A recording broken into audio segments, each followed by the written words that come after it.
take stock at the end of this day. Let's turn now to some of the day's other main news. Major changes to disability benefit have started coming into effect in parts of England today. The existing disability living allowance is being phased out and replaced with the new personal independence payment, in a change to be introduced across the rest of the UK later on. Charities say that more than 500,000 people could be disadvantaged, but ministers insist that more help will be given to those who need it most, as our correspondent Alison Holt explains. At the moment, more than 3 million people in the UK get disability living allowance. Amongst them is Lynne Proctor. It helps her with the extra costs of living with multiple sclerosis. She's been told the replacement personal independence payments, or PIPs, will be better targeted at those most in need. She's not convinced. They're aiming at the wrong people. You know, it's like he's going on the telly all the time. He's going to like factories and stuff and saying, oh, you know, these skivers and I'm going for strivers. Come into places like this, come into day centres where genuine people with genuine disabilities are terrified to find out what the hell's going on. The government maintains the current system is outdated and in the long term simply can't be sustained. Disability living allowance now costs more than £13 billion a year. In less than 10 years, there's been a 34% increase in claims, partly because of disabled children living longer and an ageing population. The Treasury estimates by curbing the increase in costs through reform, £2.25 billion will be saved by 2018.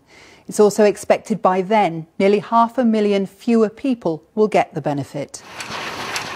People already on DLA have been sent letters explaining the change. The old system often relied on paper applications. Under PIP, there'll be face-to-face assessments and regular reviews. It's being introduced gradually, starting today with new claimants in the north of England. Some people's conditions will stay the same, yes. Some people's conditions will get worse and they would get extra support, but some people's conditions would get better. We know that a third of claimants, a year later, their condition has improved, so that really has to be taken into consideration. But campaigners say many people with disabilities believe it's about cost cutting. In 2013, we want disabled people to be able to pay their bills and live independently. But these reforms mean 500,000 disabled people are going to lose about £40 a week. So disabled people are rightly concerned that they're going to be losing their vital support that they need.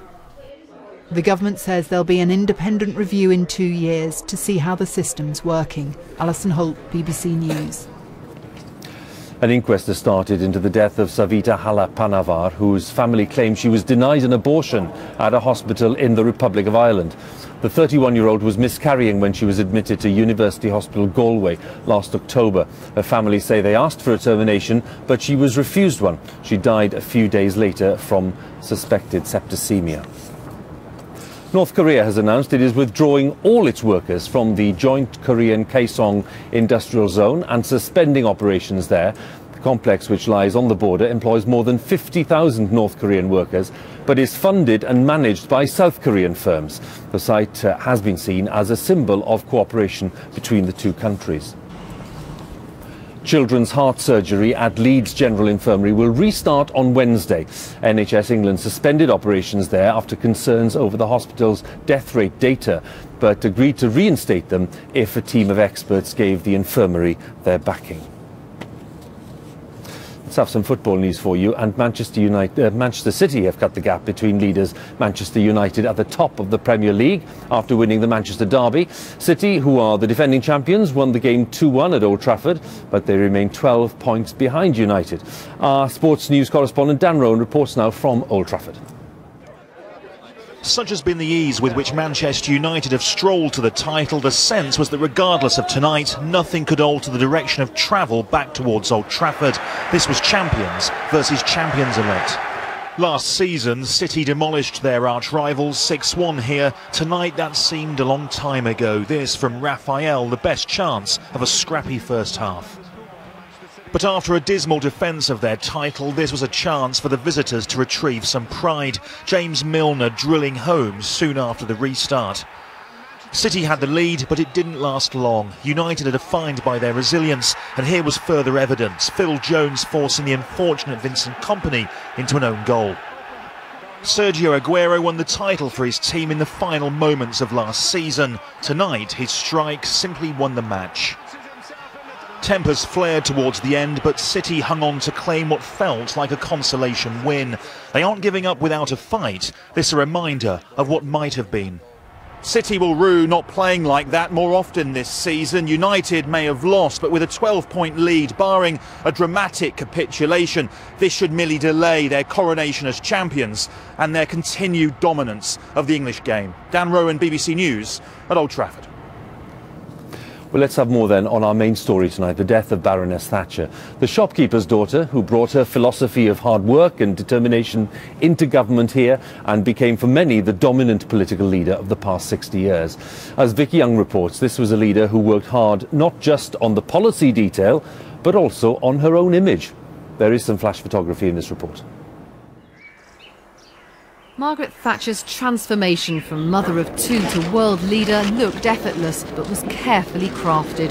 She was one of the first prime ministers to respond to the television age. Speaking in the House of Commons is quite different. It's a unique experience. This was Margaret Thatcher when she was first elected to Parliament, not exactly a woman of the people. In the 1979 election campaign, when she was Conservative leader, the cigar-smoking Gordon Rees, a former television producer, oversaw her image change. Her hair was softened to make her more accessible, and Rees worked hard on her voice. Here they are practicing a key moment of the 1979 campaign, a party political broadcast calling for the Labour leader James Callaghan to go. Enough is enough. It's a lowering, not a raising. Enough is enough. No, it's enough is enough. That's it. To say to the government of the day, enough is enough. We worried about the way she dressed, the way she looked, the way she spoke, the timbre of her voice, the tone of her voice. But the particular thing we were concerned about was her aggression, because she's a very street-fighting lady. I mean, if an interviewer asked her a stupid question, she'd tell him it was a stupid question. The art of the photo opportunity, an idea lifted from American presidential elections, was enthusiastically adopted. All you chaps got in our photographs. If you've got a good thing to sell, use every single capacity you can to sell it. So you've really got to have your professional cameramen and people who know something about television. Margaret Thatcher's persona hardened in office. She embraced the Soviet Union's description of her as the Iron Lady. They were right. Britain needs an Iron Lady. The Iron Lady tag served her well, but towards the end of her time in Downing Street, she had become almost regal. We have become a grandmother of a grandson called Michael. She did become more imperious, if you like. In a way, it's understandable. When you've been Prime Minister 12 years, every other minister sitting in your cabinet has changed, has had one or more jobs, or possibly disappeared from the scene. The result was she actually knew the duties of most of them better than they knew them themselves. In her final days in office, she appeared out of touch once more, the very image her advisers had worked so hard to dispel right at the very beginning. Vicky Young, BBC News, Westminster.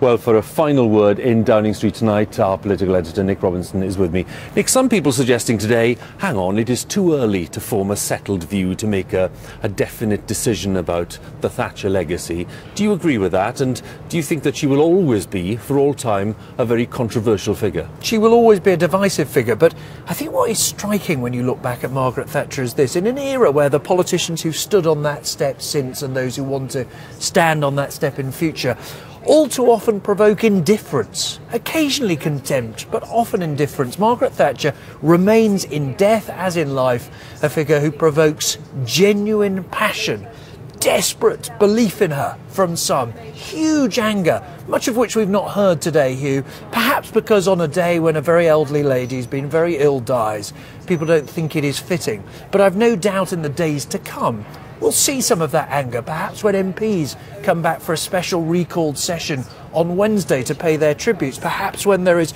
a funeral, not quite a state funeral, but almost that, in about a week's time. But what is striking is how Thatcherism, Thatcher's views, continue to shape modern political debate. If it's on public spending cuts, if it's on tax or tax cuts, if it's on Europe or welfare reform, all too often our modern politicians are basing their views on some assessment of Margaret Thatcher. And I think what has struck me most today is that the tributes that have come from political enemies, even from the likes of Ed Miliband and Gordon Brown, from people abroad who didn't share her views and values, seem to me because they believe that she is summed up by one word, and it's this word, Hugh: belief. She had bags of it. Nick, once again, thank you very much. Nick Robinson there, our political editor. That is all from us in Downing Street tonight. There is, by the way, a special extended edition of Newsnight. That's with Jeremy Paxman, starting in just a few minutes over on BBC Two. Now on BBC One, time for the news where you are. Have a good night.